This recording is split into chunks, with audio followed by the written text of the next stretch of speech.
Donald Trump really wanted to prosecute James Comey. Oh, he wanted it bad. He hated James Comey. So he goes to the Department of Justice and talks to some prosecutors and said, I want you to go after this guy. I want you to indict him, prosecute him to the fullest extent.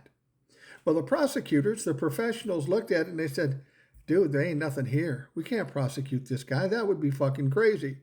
Well, those prosecutors ended up fired or resigning or whatever, but Donald Trump still wanted to get James Comey. He was desperate to get James Comey.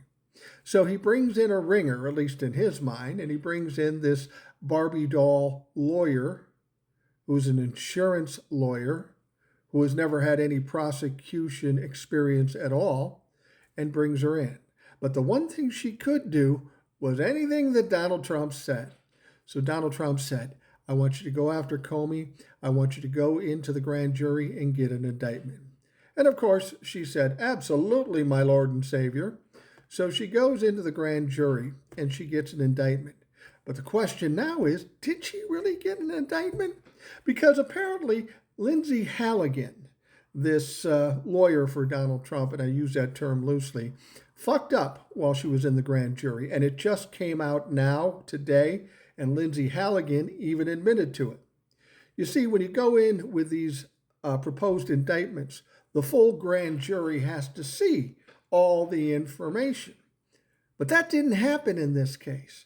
No, in fact, the grand jury didn't even see most of the indictment. She walked up to the foreman and said, hey, just sign this and we're good and we got the indictment. Well, that's well and good. That's quick order for Donald Trump and Lindsay Halligan, but that's not the fucking law. What happened there was not an indictment in spite of what Donald Trump and Lindsay Halligan are saying.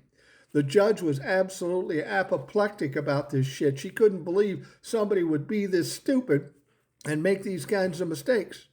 We're still waiting for a ruling, but just on this alone, this might end the court case and end any potential attacks on James Comey. Because you know why?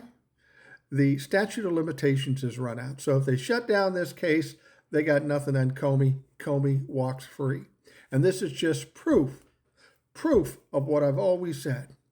Leave it to Donald Trump or any of his little flunkies. They will always fuck it up.